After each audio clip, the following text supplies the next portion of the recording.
Hello students, I am Akshata Tandon. I am an alumni of IIT Kanpur. आज का जो chapter हम डील करने वाले हैं that is exponents and power. ये चैप्टर बेसिकली आप लोगों के क्लास 7th एंड 8th दोनों में है। इसकी जो लॉज हैं वो इंटीजर्स हो या रैशनल नंबर्स हो, दोनों के लिए सेम है।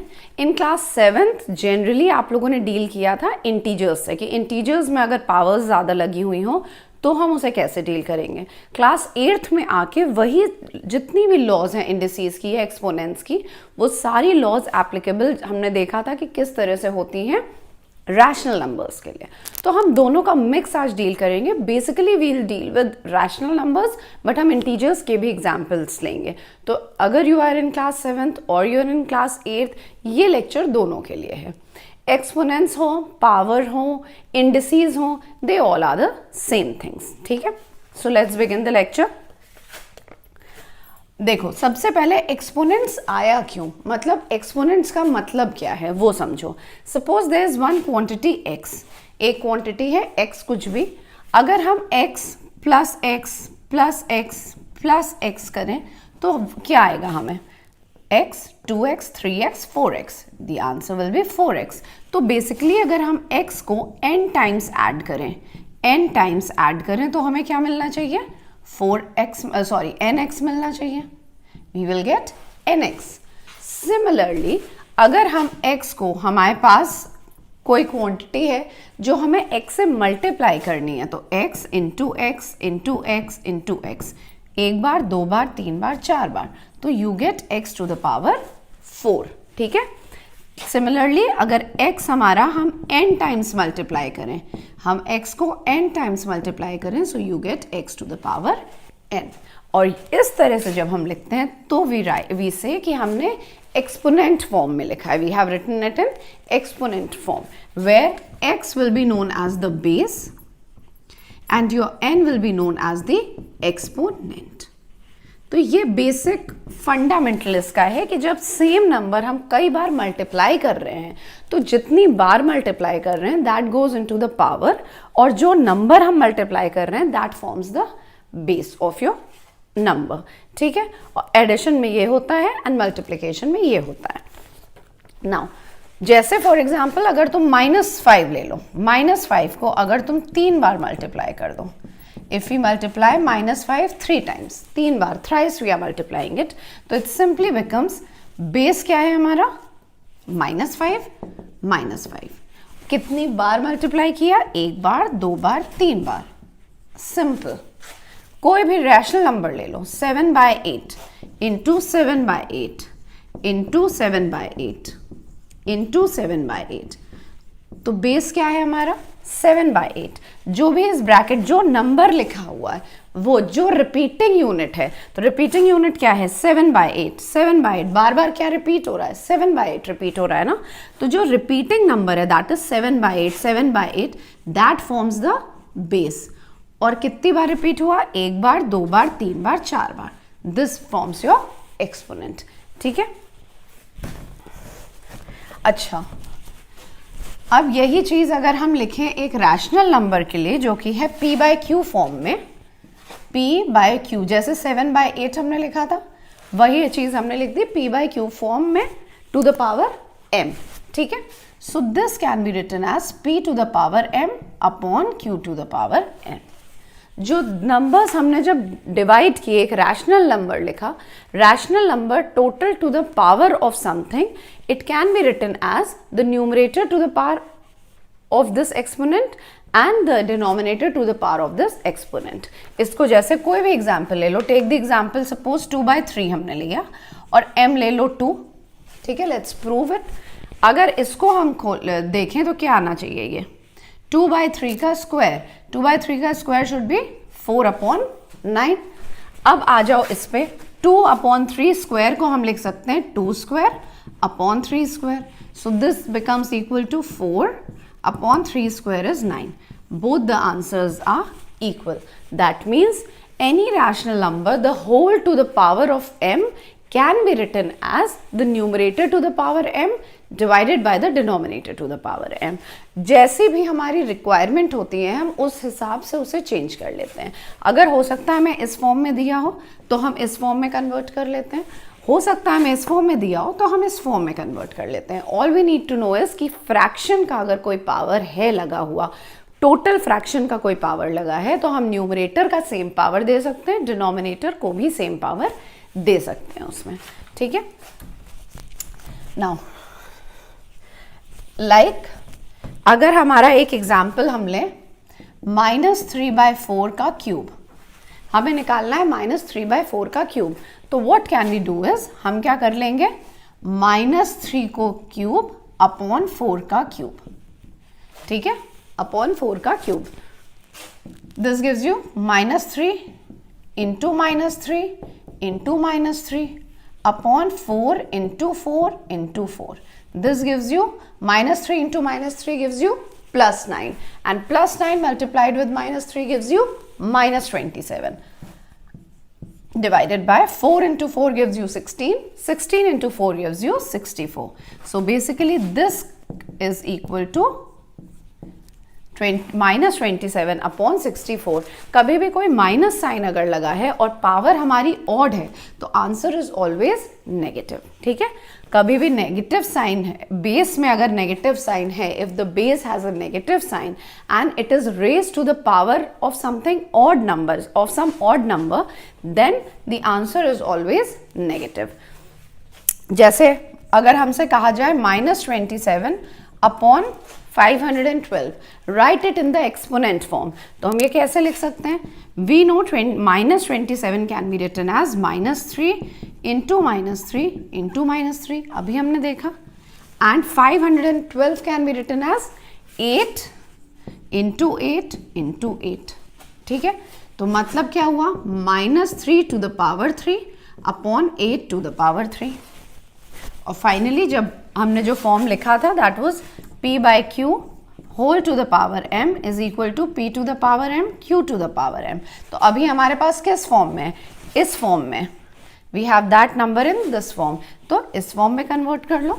Simply you can write -3 upon 8 the whole to the power 3। So this is how you deal with, अगर एक्सपोनेंट फॉर्म में है तो हमने नंबर फॉर्म में लिख दिया, नंबर फॉर्म में है तो हमने एक्सपोनेंट फॉर्म में चेंज कर लिया।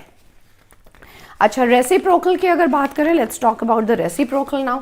रेसिप्रोकल अगर दे रखा है तो वो कैसे शो होता है, डिनोट कैसे होता है।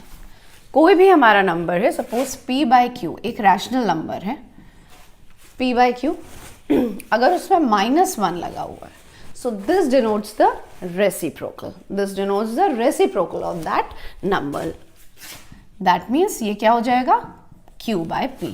अगर टू द पावर 1 है तो it becomes p/q becomes q/p। So this negative sign it denotes the reciprocal, मतलब टू द पावर ऑफ -1 है तो दिस डिनोट्स द रेसिप्रोकल। अगर हम कहें कि 46 टू द पावर -1 है, suppose I am saying 46 to the power -1 है, तो it simply becomes reciprocal. 7/8 to the power -1 reciprocal 8/7। ठीक है, अब इसमें अगर मान लो कोई पावर भी लग जाए, मान लो हम कह दें 3/4 टू द पावर -3, हम कह दें, if I say 3/4 to the power -3, this can be written as 3/4 to the power 3 and the whole to the power -1। तो ये क्या हो जाएगा, this will become 3 3s are 9, 9 3s are 27 upon 4 4s are 16, 16 4s are 64 to the power -1, which is equal to 64 upon 27. All you have to do is -1, अगर कोई भी power में -1 लगा, माइनस साइन लगा हुआ है, तो all you need to do is कि हमको क्या कर देना है कि हमको वो पावर, जो भी पॉजिटिव पावर है वो अंदर ले लेनी है और ये नेगेटिव साइन हमें बाहर कर देना है। और जैसे ही हमारे पास -1 आया, दैट मीन्स कि we have to, what we have to do is हमें सिंपली उस रैशनल नंबर का रेसिप्रोकल कर देना है। ठीक है,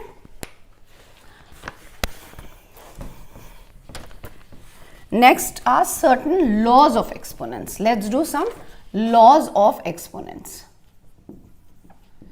laws of exponents. Law 1, first law पहली फर्स्ट लॉ कहती है कि x to the power m into x to the power n is equal to x to the power m plus n. मतलब अगर बेस हमारा सेम है, if we have the same base और दोनों में कोई कोई पावर्स लगी हुई हैं, then the powers are in the answer, the powers will be simply added. अब इसमें हमें यह ध्यान रखना है कि ये जो बेस है दैट शुड बी सेम. ठीक है, जैसे मान लो अगर हम कहें कि 8 to the power 4 into 8 to the power -2, तो क्या हो जाएगा? देखो इंटू का साइन है, 8 and 8 bases are same. Don't worry about कि ये पॉजिटिव है और ये नेगेटिव है. We are least bothered with that. All we are bothered is multiplication का बीच में साइन हो and bases should be equal. Base के साइन में चेंज नहीं होना चाहिए. अगर ये 8 है और अगर इसे -8 लिख देते तो ये लॉ नहीं एप्लीकेबल होती. ये लॉ तभी एप्लीकेबल है when these two bases are equal to each other. तो हम सिंपली क्या लिख देंगे? Base and both the powers, simply add both the powers. 4 minus 2, this becomes 8 square which is equal to 64. This is how we go about this law. यही चीज कोई fraction में होती, suppose 7 by 8 10 into 7 by 8 6. तो all we had to do was 7 by 8 7 by 8 7 by 8 common है and 10 plus 6 7 by 8 to the power 16. This would have been the answer. Let's do the second law. ये तो पहली law हो गई. दूसरी law होती है हमारी डिवीजन की law. Second law is x to the power m into x to the power n, sorry, divided by x to the power n is equal to x m minus n if m is greater than n. And x should not be equal to 0, of course. x should not be equal to 0. कैसे?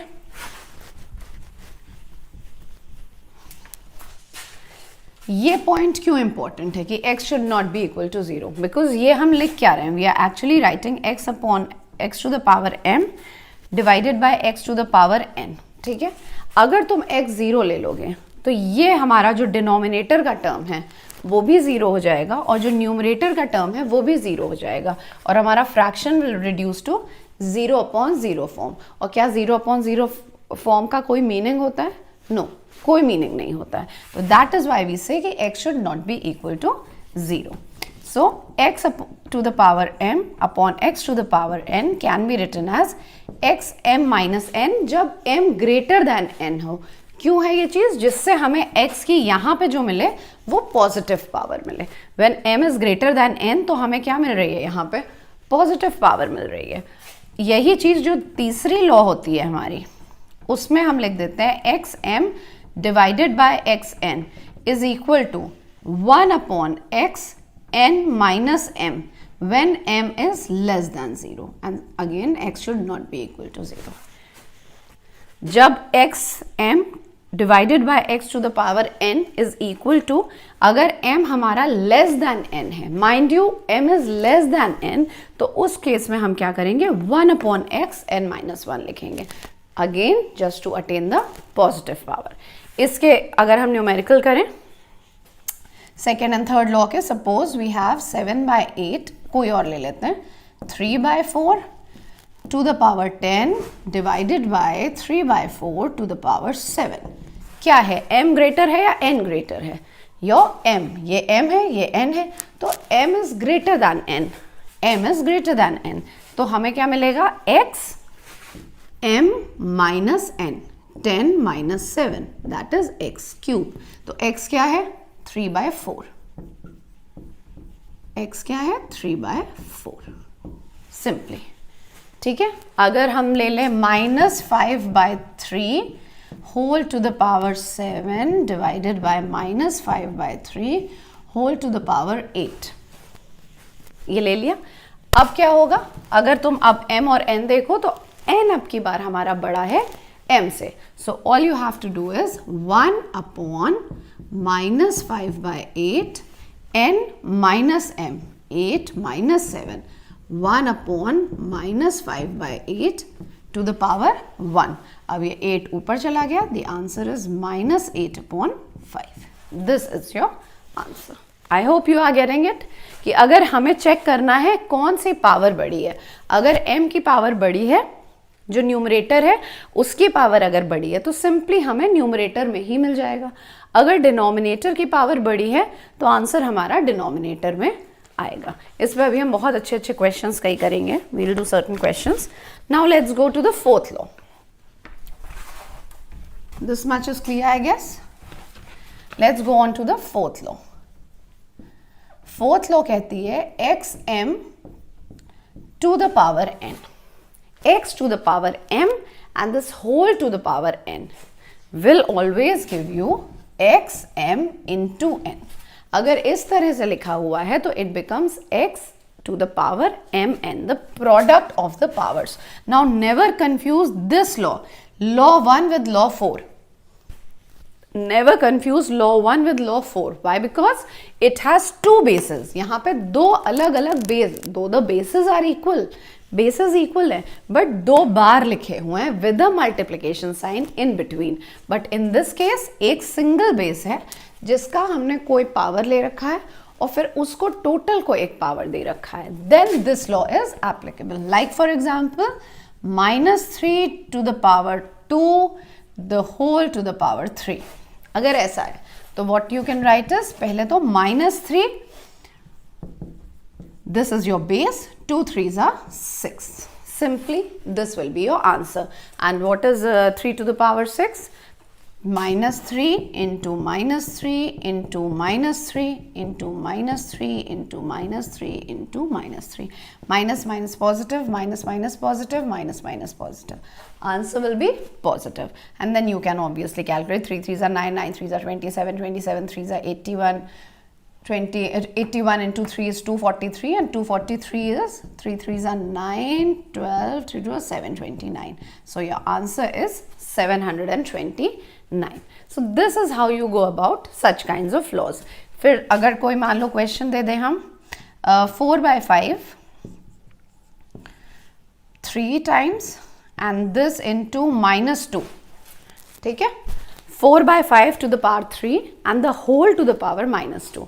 तो अभी हमारा base क्या है, 4/5 base है, तो it simply becomes 4/5 base हमने लिख दिया और दोनों पावर्स को मल्टीप्लाई कर दिया. तो 3 into -2 gives you -6. अब माइनस आ गया है तो what you can do is, हम इसका रेसिप्रोकल कर देंगे. We will simply reciprocal it 5/4 to the power 6. ठीक है, clear? Okay, let's move on to the next law. Pause करके वीडियो नोट कर लो question and the solution. Try the questions on your own also. अच्छा, now there is law 5. Law 5 says x to the power -m is equal to 1 upon x to the power m, and x to the power 1 upon x to the power -m is equal to x to the power m. Very clear, very simple. X should not be equal to 0 again. X should not be equal to 0 in this case also because 1 upon 0 is meaningless. ठीक है, it is indefinite, it is not defined, indeterminate. Fine. So x to the power -m is equal to 1 upon x to the power m. तो इसमें भी हमने वही चीज़ की है. What have we done, अभी तक हम -1, जब हमने -1 की बात की थी तो आई वाज सेइंग कि रेसिप्रोकल कर देते हैं. अभी हमने -m लगा दिया तो it is actually x to the power m -1. सो -1 लगाए तो इट इज़ सिंपली रेसिप्रोकल. तो इसको हमने बेस को रेसिप्रोकल कर दिया. पावर देख के बेस पे काम करते हैं. We always work on the base after seeing the power. अब पावर नेगेटिव थी तो हमने कहा था तुम लोगों से कि नेगेटिव में कोई भी पावर लगी हो, जैसे -6 लगी, तो you can always break -6 into 6 into -1. You know this law. तो what you can do is x to the power m into -1 हमने कर दिया. और -1 जैसे ही देखो उसे बेस को अपने जो है -1 के अलावा जितना भी है, -1 के अलावा जितनी भी चीज़ें लिखी हुई हैं ब्रैकेट में उस पूरे को रेसिप्रोकल कर दो. You will always get the answer. So this is your law 5, and your last law says, which is a simple law, x to the power 0 is equal to 1. कोई भी नंबर हो, be it a fraction, be it a negative number, a positive number, irrational number, whatever kind of number it is, anything raised to the power 0 is equal to 1. Anything. तो -5 raised to the power 0 is equal to 1. 7/6 raised to the power 0 is equal to 1. -8/9 raised to the power 0 is equal to 1. क्यों हो रहा है ये? Give it a thought. Why is it happening? If we go back to this law, इस law को अगर देखो तो अगर हम m equal to n रख दें, if I place m equal to n in this law, तो एक्चुअली हम क्या कर रहे हैं, m equal to n रखा, तो ये वाला पार्ट जो है, ये वाला पार्ट, इसको हम लिख सकते हैं x upon m, x upon m, क्योंकि n भी हमने m के बराबर ले लिया, ये क्रॉस हो जाता है एंड यू गेट अ 1. तो 1 यहाँ पे मिला और m माइनस n है, n हमारा m के ही बराबर है, तो basically it is m minus m which is equal to 0. तो x to the power 0 is equal to 1. This is from where you get the derivation of this. I hope this is clear कि 0 anything raise to the power 0 is equal to 1 क्यों आता है. So I hope you have noted down all these laws. So I'll rub these now. Let's begin. एक दो points हम बहुत important से बता देते हैं, उसके बाद we'll hit on to the problems. इसमें बहुत अच्छी प्रॉब्लम्स बन सकती हैं आपकी, किसी भी तरह से दिया है, but once the concept is clear कि हम इंडिसेस को चेंज कैसे, एक्सपोनेंट्स को चेंज कैसे, मैनिपुलेट कैसे कर रहे हैं, once you are clear with that concept, तो any problem is an easy problem. देखो 2 पॉइंट्स और नोट कर लो. जैसे अगर अभी तक हमने कहा x to the power m की हमने सिर्फ बात की थी, ठीक है. अब अगर हम कहें कि दो नंबर्स आपस में मल्टीप्लाई हमने किए, प्रोडक्ट लिया, एंड देन उसका अगर हम टू द पावर m कर रहे हैं, तो this can always be written as x to the power m into y to the power m. जैसे कि वी हैड डन कि अगर x बाय y है टू द पावर m, तो this can always be written as x to the power m and y to the power m. Similarly ये चीज product के लिए भी this holds good. Like for example अगर हम कहें 63 to the power 2, 63 to the power 2 निकालने को अगर हमसे कहा जाए, तो this can be written as, कैसे लिख सकते हैं हम इसको, 9 इंटू 7 वी नो इज 63, तो we can write this as 9 into 7 square, which can further be written as 9 square into 7 square. 9 square into 7 square. 81 into 49. तो चाहे हम ऐसे लिखें चाहे हम ऐसे लिखें, these are one and the same things.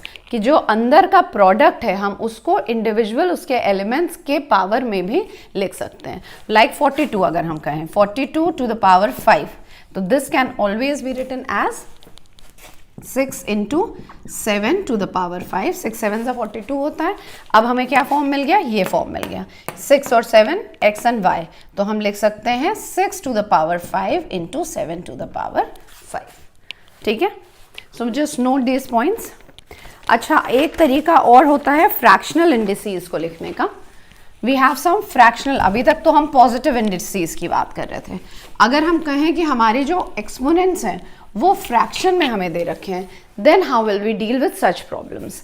जैसे अगर x to the power 1 by n दे रखा है suppose, so this can always be written as root of x, nth root of x. This can always be written as nth root of x. अगर ये 1 by n है तो अगर हम लिखते हैं this, so what does this mean? It means under root of x. अगर हमने लिख दिया 1 by 3, it means cube root of x. 1 by 4, तो it is 4th root of x. x to the power 1 by 5, 5th root of x. This way we can change. और इसमें कैसे, अगर मान लो हम कह दें कि x 2 by 3, x को 2 by 3 लिख दें, so जो 1 by 3 वाला पार्ट है, this is what, 2 into 1 by 3, this is nothing but 2 into 1 by 3. तो ये जो 1 by 3 वाला पार्ट है इसको हमने लिख दिया क्यूब रूट ऑफ x, और x में पावर क्या लगी है, स्क्वायर. सो इसको you can change to x square to the power 1/3. तो you can write cube root of x square. x 4 by x to the power 3/4 suppose. x to the power 3/4. इसको हम कैसे लिख सकते हैं? x cube 1/4, ये अलग अलग कर सकते हैं, और 1/4 को क्या लिख देंगे? 4th root of x cube. सो इस तरह से हम इनको चेंज कर सकते हैं अगर हमें फ्रैक्शनल इंडिसेस में दे रखा हो. तो I hope this is clear the way of writing, कि अगर फ्रैक्शनल में दे रखा है तो that means it is that particular root of the base. जो भी हमारा बेस है उसकी पर्टिकुलर रूट हमें चाहिए अगर हमें फ्रैक्शन में दे रखा है हमारा indices. Now let's do some good problems on this. चलो, let's begin with the first problem. Simple problems करते हैं. Let's do, if it is given -2 to the power 4, -4 to the power 3, 2 square, try it on your own fast. Try it on your own. ये simplify करके just give me the answer. क्या होना चाहिए answer? So how can we do this problem? -2 to the power 4. लिखे रहने दो ऐसे. Into -4 can be written as -2 into 2 cube. Into 2 square into, now this 4 can be written as 2 square, the whole to the power 2.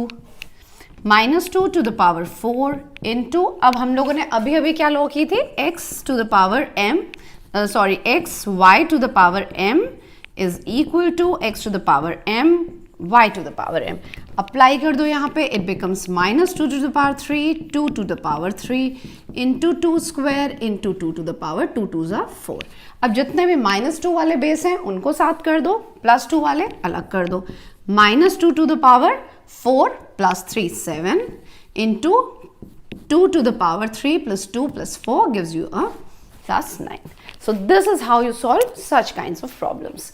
और problems देख लेते हैं. एक easy problem लेते हैं. If you've been given 9/25 to the power -3/2. Suppose this is the problem. How will you solve it? 9 को हम क्या लिख सकते हैं? We can always write it as 3 square. 5 को हम क्या 25 को लिख सकते हैं 5 square. The whole to the power -3/2. This can be written as 3/2 the whole.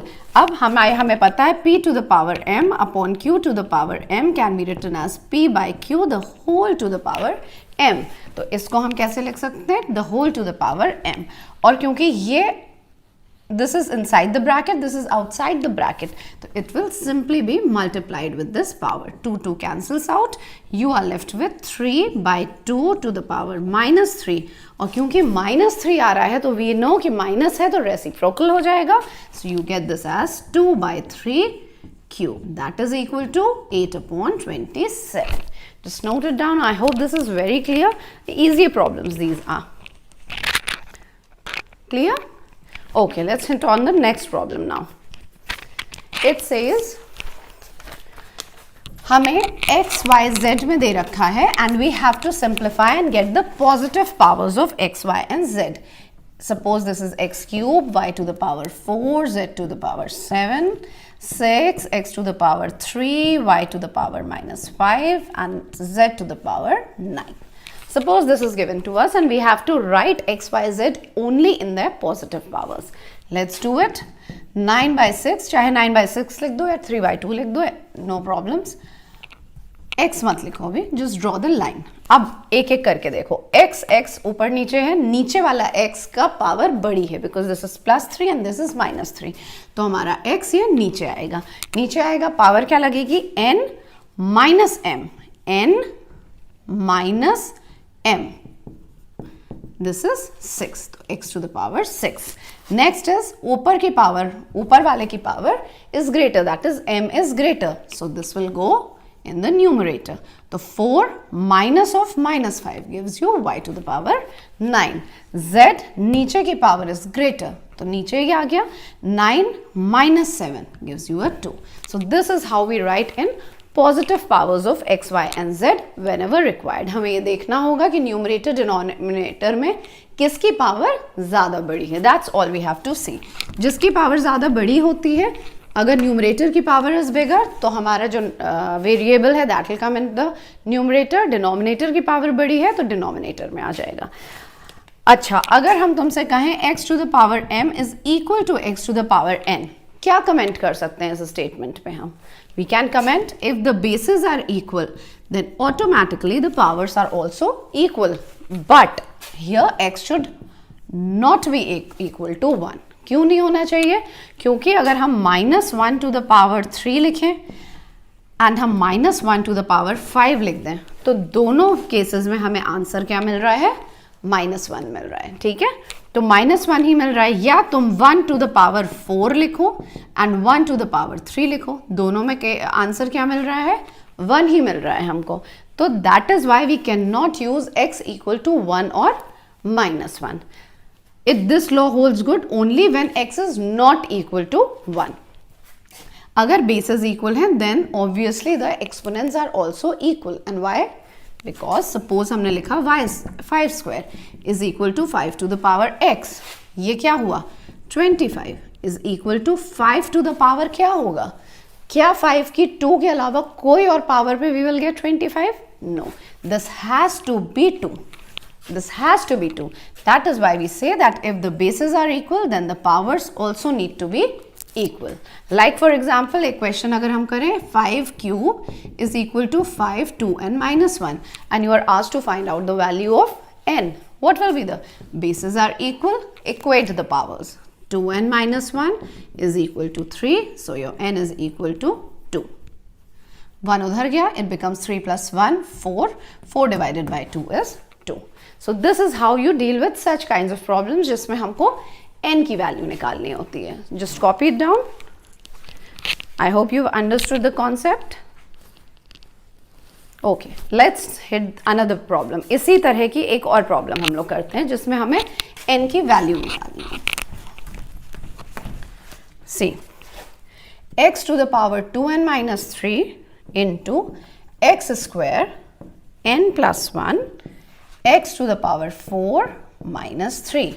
इसको हम कैसे लिख सकते हैं? We can write this as x to the power 2n minus 3 into ये दोनों पावर्स अंदर और बाहर है, मल्टीप्लाई कर दो. We know x to the power n to the power n x m n हो जाएगा. इसको हमने कर दिया multiply. This becomes 2n plus 2 divided by x to the power 4 minus 3. Oh sorry, and this is given as equal to x cube. ठीक है, ये हमें दे रखा है and we have to find out the value of n. इसको further solve करो. Further solve किया, अब बेस देखो हमारे इक्वल है तो हम पहली लॉ लगा सकते हैं. बेस इक्वल है, just right the base and add the powers. 2n add होके मिला हमें 4n -3 plus 2 will give you -1 divided by x. 4 into -3, this is x to the power -12 which is equal to x to the power 4n -1 और ये -12 जब ऊपर जाएगा तो it will give us a +12. कैसे हुआ ये समझ में आया? जब हमने लिखा हुआ है x to the power -12 ये लिखा है, यहाँ क्या है? माइनस साइन है, दैट मीन्स ये बेस का रेसिप्रोकल हो जाएगा. सो this is actually x to the power 12. This is actually x to the power 12. अब ये x to the power 12 इसके साथ मल्टीप्लाई हो रहा है. मल्टीप्लाई जब भी होता है तो बेसिस क्या हो जाते हैं? ऐड हो जाते हैं. This is equal to x 4n plus 11 and this has been given to us as equal to x cube. So now the bases are equal. All you have to do is equate the powers. 4n plus 11 is equal to 3. So your n is equal to minus of 2. I hope how you do. हमें क्या करना है? Main हमें करना है कि base को हमें इक्वेट करके all we have to do is just equate the base. Base को दोनों साइड हमें सेम बेस ले आना है जिससे हम एक्सपोनेंट्स को इक्वेट कर सकें. This is all you have to do. And indices is a very easy chapter. That is exponents is a very easy chapter. Just understand the concept, keep in mind the laws. Everything becomes really easy. So practice, practice and more practice. If you need the worksheets, we are there always for you. Thank you.